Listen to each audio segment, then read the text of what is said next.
The second annual Chief Adegboyega Awolomo Colloquium Lecture was held in Lagos on the 16th September 2015. The event, which had members of the bar and bench, was one which sought to find a lasting solution to the problems of accountability, integrity, and transparency besetting Nigeria as a nation.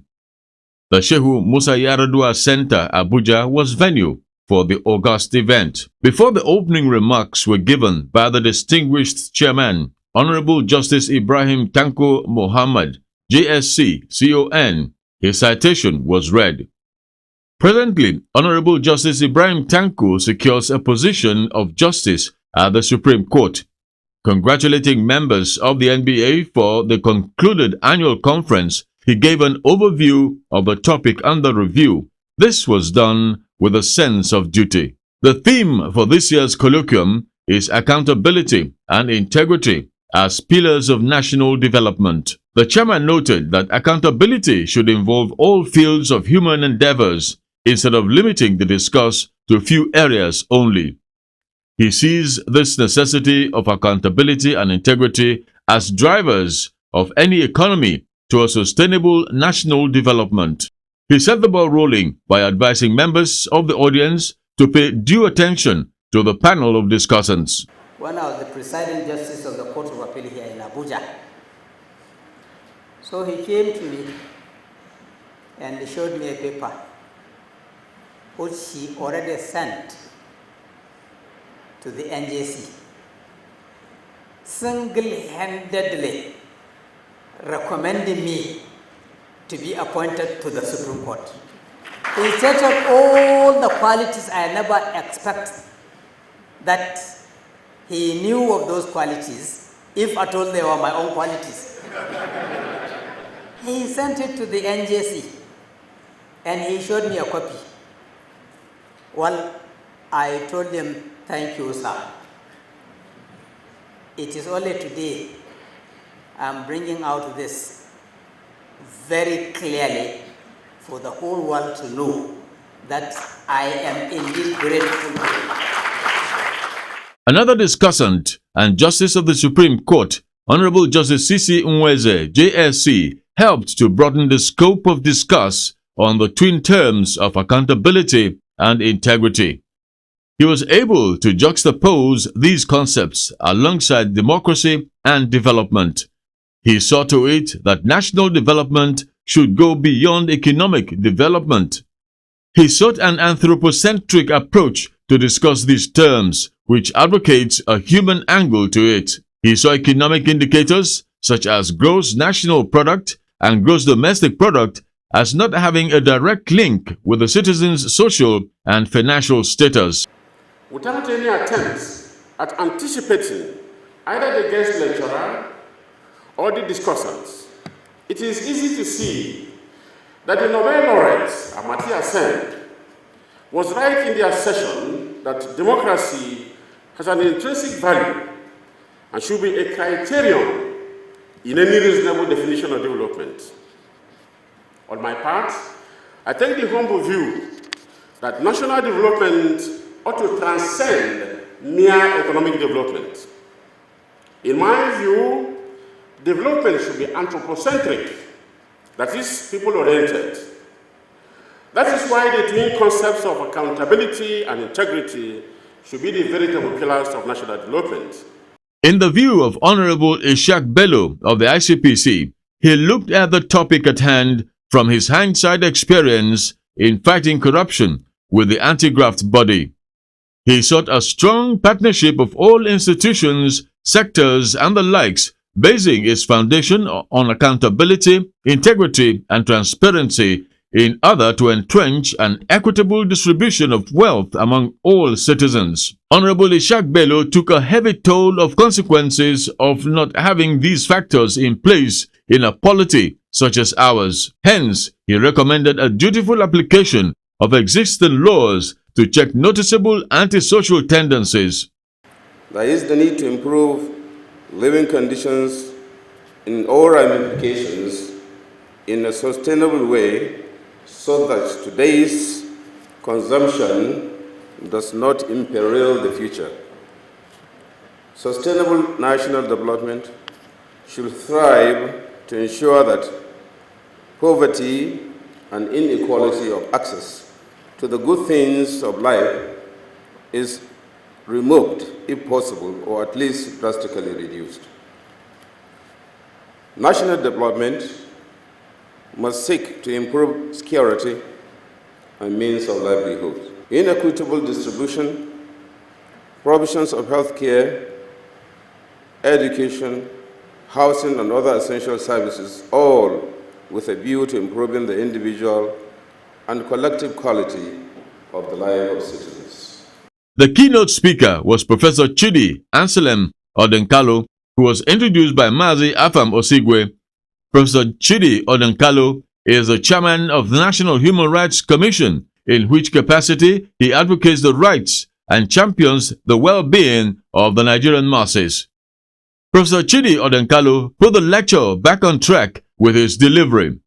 He gave many dimensions to the concept of integrity. Such dimensions accommodate a wide range of instances and personalities who showed a high sense of integrity in Nigeria and around the world.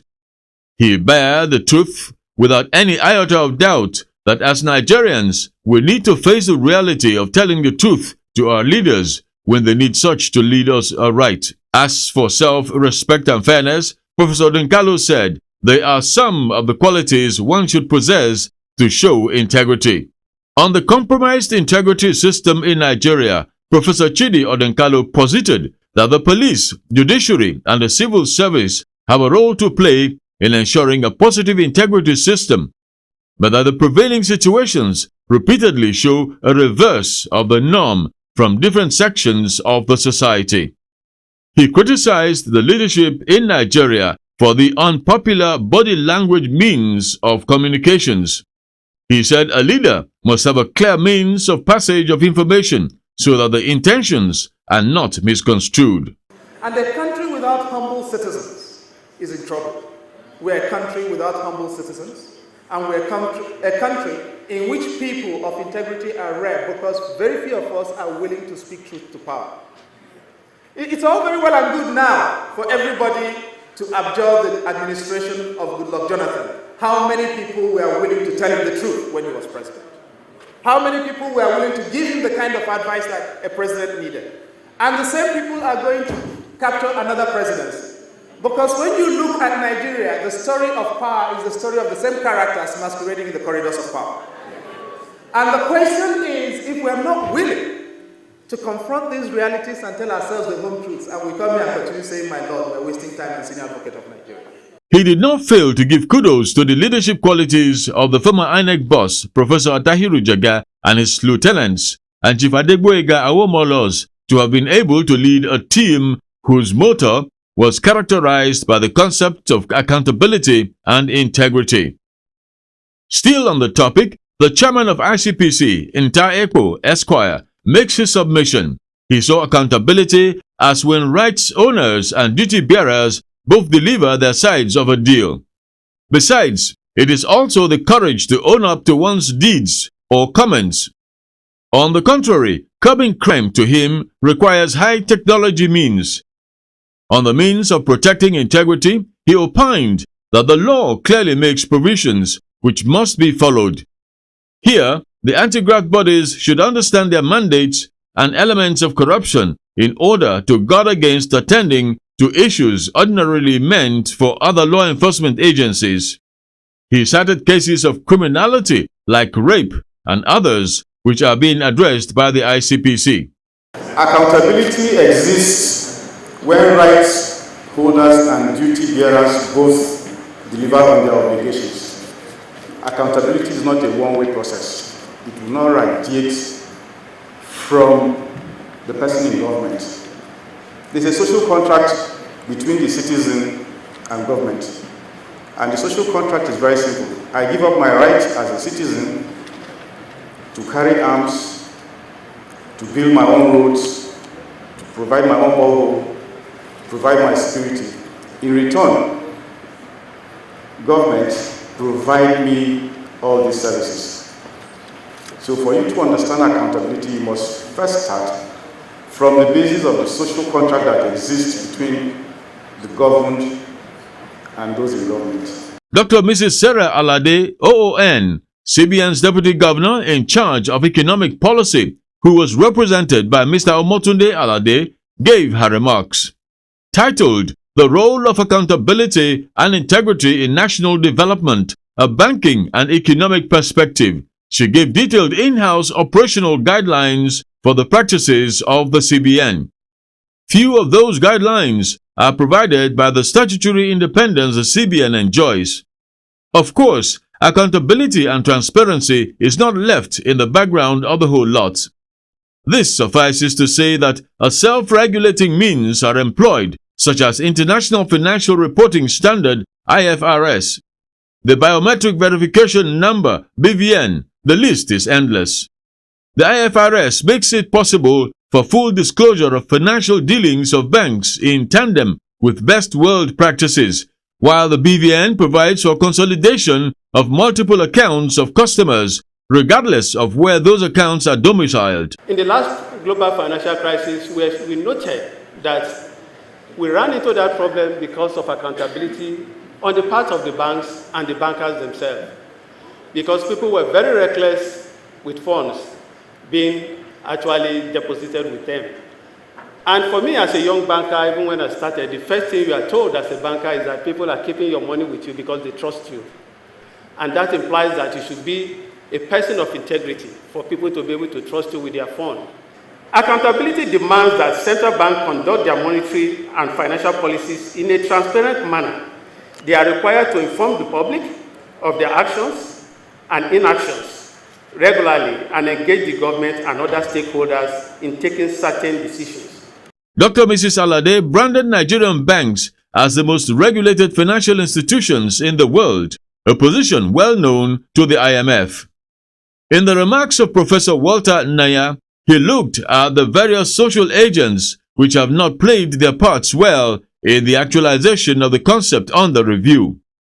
According to him, the integrity thrusts of public officers, the legislature will run, and lastly, lawyers with questionable character and integrity were some of the problems Nigeria face. A session where members of the audience made their observations, comments and questions was reached. The panel of discussants was on hand to give required responses. The man of the moment, Chief Adegboyega Awolomo, took time to recount the impact of the annual colloquium since it began at the first edition in 2014. His vote of thanks was done simultaneously. On this note, the second annual Adegboyega Awolomo colloquium was called to a close.